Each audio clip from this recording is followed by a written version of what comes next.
उत्तर प्रदेश अब दंगे, कर्फ्यू और बदहाल सड़कों वाला राज्य नहीं बल्कि उत्तर प्रदेश अब विकास का राज्य बन गया है और देश का सबसे बड़ा स्टार्टअप हब बनने की राह पर आगे चल रहा है। ये दावा किया जा रहा है कि मुख्यमंत्री योगी आदित्यनाथ ने कहा है कि लखनऊ में यूपी स्टार्टअप नीति 2026 का भव्य शुभारंभ करते हुए मुख्यमंत्री ने राज्य के 107 स्टार्टअप को 3 करोड़ 42 लाख रुपए की प्रोत्साहन राशि बांटी है। इस मौके पर सीएम योगी ने अखिलेश यादव पर तीखा राजनीतिक हमला भी बोला है। देखिए रिपोर्ट। उत्तर प्रदेश की तस्वीर और तकदीर दोनों बदल रही है। जिस यूपी को कभी बीमारू राज्यों की कतार में खड़ा किया जाता था, आज वही यूपी देश की टॉप 3 अर्थव्यवस्थाओं में अपनी धमक दर्ज करा रहा है। मौका था लखनऊ में यूपी स्टार्टअप नीति 2026 के आगाज का, जहां पर मुख्यमंत्री योगी आदित्यनाथ ने प्रदेश के युवाओं के सपनों को नई उड़ान दी।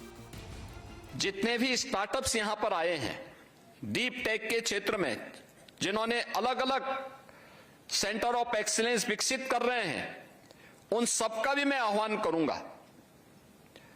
और सभी स्टार्टअप से मैं कहूंगा एक इस इकोसिस्टम को और गति प्रदान करने के लिए, आज के युवाओं के सपनों को और उड़ान देने के लिए वे आगे आए। मुख्यमंत्री ने मंच से ऐलान किया कि यूपी की 25 करोड़ की आबादी अब कोई चुनौती नहीं बल्कि राज्य की सबसे बड़ी ताकत बन चुकी है।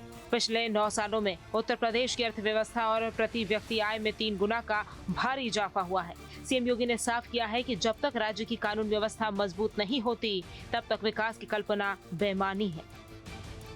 बॉटम 3 में जिस उत्तर प्रदेश की गिनती होती थी, आज उत्तर प्रदेश देश की टॉप 3 इकोनॉमी में एक बन चुका है। हमने अपने प्रदेश के अंदर इन 9 वर्षों में यूपी की इकोनॉमी को 3 गुना करने में सफलता प्राप्त की, पर कैपिटा इनकम को 3 गुना करने में सफलता प्राप्त की, वीमेन वर्क फोर्स को, उनकी भागीदारी को 3 गुना करने में सफलता प्राप्त की।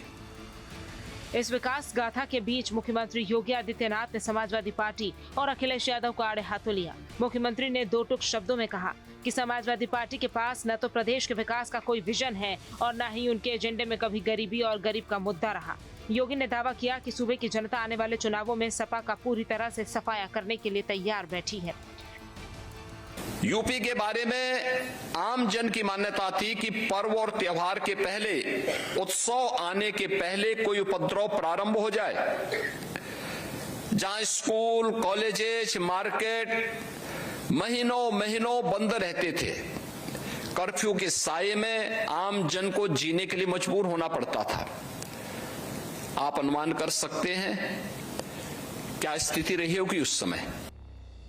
साफ है कि यूपी सरकार अब युवाओं के जरिए राज्य की आर्थिकी को डीप टेक और नए अनुसंधान से जोड़ रही है। 2017 से पहले दंगों के साए में जीने वाला उत्तर प्रदेश अब नए भारत का ग्रोथ इंजन बनकर उभर रहा है।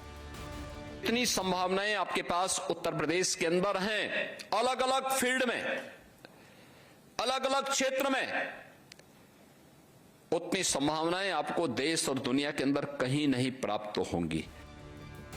जैसा कि मुख्यमंत्री ने कहा, अब यूपी का युवा सिर्फ नौकरी की तलाश में नहीं भटक रहा बल्कि स्टार्टअप नीति के बूते खुद नए रोजगार पैदा कर रहा है। कानून व्यवस्था के मोर्चे पर विपक्ष को घेरते हुए मुख्यमंत्री ने चुनावी शंखनाद भी कर दिया है। अब देखना होगा कि मुख्यमंत्री के इस बड़े हमले पर समाजवादी पार्टी की तरफ से क्या पलटवार आता है। Team news stick.